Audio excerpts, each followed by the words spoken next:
दोस्तों, छोटी छोटी 5 कहानियां लेकर आया हूं, जिसे हम लघु कथा भी कहते हैं। सर में भयंकर दर्द था, सो अपने परिचित केमिस्ट की दुकान में सरदर्द की गोली लेने रुका।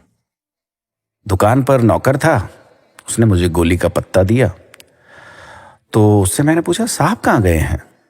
तो उसने कहा, साहब के सर में दर्द था, सो सामने वाली दुकान में कॉफी पीने गए, अभी आते होंगे। मैं अपने हाथ में लिए उस दवाई के पत्ते को देखने लगा। एक दूसरी लघु कथा। माँ का ब्लड प्रेशर और शुगर बढ़ा हुआ था, सो सवेरे सवेरे उन्हीं के पुराने डॉक्टर के पास लेकर के गया और क्लिनिक से बाहर उनके गार्डन का नजारा दिख रहा था, जहां डॉक्टर साहब योग और व्यायाम कर रहे थे। मुझे करीब 45 मिनट इंतजार करना पड़ा। कुछ देर में डॉक्टर साहब अपना नींबू पानी लेकर क्लिनिक आए और माँ का चेकअप करने लगे। उन्होंने मम्मी से कहा, आपकी दवाइयां बढ़ानी पड़ेगी, और एक पर्चे पर करीब 5 या 6 दवाइयों के नाम लिखे। उन्होंने माँ को दवाइयां रेगुलर रूप से खाने की हिदायत भी दी। बाद में मैंने उत्सुकतावश उनसे पूछा कि क्या आप बहुत समय से योग कर रहे हैं डॉक्टर साहब? तो उन्होंने कहा, पिछले 15 साल से योग कर रहा हूं और ब्लड प्रेशर और अन्य बहुत सी बीमारियों से बचा हुआ हूं।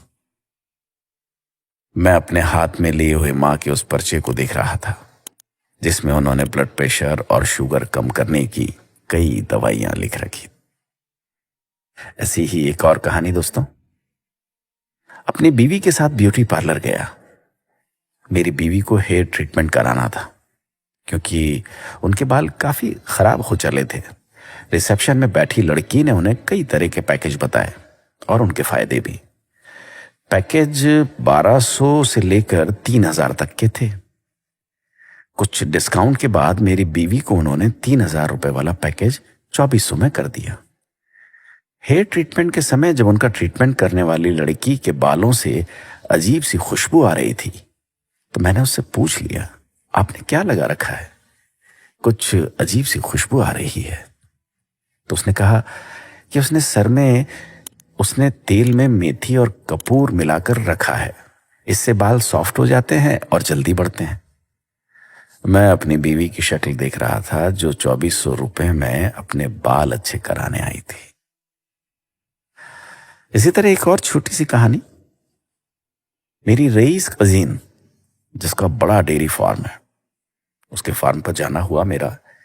फार्म में करीब 150 विदेशी गाय थी, जिनका दूध मशीनों द्वारा निकालकर प्रोसेस किया जा रहा था। एक अलग हिस्से में 2 देसी गाय हरा चारा खा रही थी। पूछने पर बताया कि उनके घर पर उन गायों का दूध नहीं आता जो विदेशी हैं, जिनका दूध उनके डेयरी फार्म से सप्लाई होता है, बल्कि परिवार के इस्तेमाल के लिए इन 2 देसी गायों का दूध, दही और घी इस्तेमाल होता है। मैं उन लोगों के बारे में सोच रहा था जो ब्रांडेड दूध को बेस्ट मानकर खरीदते हैं। दोस्तों, ऐसी एक और छोटी सी कहानी। एक प्रसिद्ध रेस्तरां जो कि अपनी विशिष्ट थाली और शुद्ध खाने के लिए प्रसिद्ध है। हम खाना खाने गए वहां पर। निकलते वक्त वहां के मैनेजर ने बड़ी विनम्रता से पूछा, सर खाना कैसा लगा? हम बिल्कुल शुद्ध तेल, घी और मसाले उपयोग करते हैं। हम कोशिश करते हैं बिल्कुल घर जैसा खाना लगे। मैंने खाने की तारीफ की तो उन्होंने अपना विजिटिंग कार्ड देने को अपने केबिन में गए। काउंटर पर एक 3 डब्बों का स्टील का टिफिन रखा हुआ था। एक वेटर ने दूसरे से कहा, सुनील सर का खाना अंदर केबिन में रख दे, बाद में खाएंगे। तो मैंने वेटर से पूछा, क्या सुनील जी यहां नहीं खाते? तो उसने जवाब दिया, सुनील सर कभी बाहर का खाना नहीं खाते, हमेशा घर से आया हुआ ही खाते हैं। मैं अपने हाथ में 1670 रुपए के बिल को देख रहा था।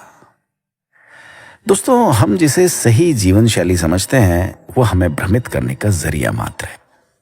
हम कंपनियों के एटीएम मात्र हैं, जिसमें से कुशल मार्केटिंग वाले लोग मोटा पैसा निकाल लेते हैं। अक्सर जिन चीजों को हमें बेचा जाता है, उन्हें बेचने वाले खुद इस्तेमाल नहीं करते। अपना ख्याल रखिएगा।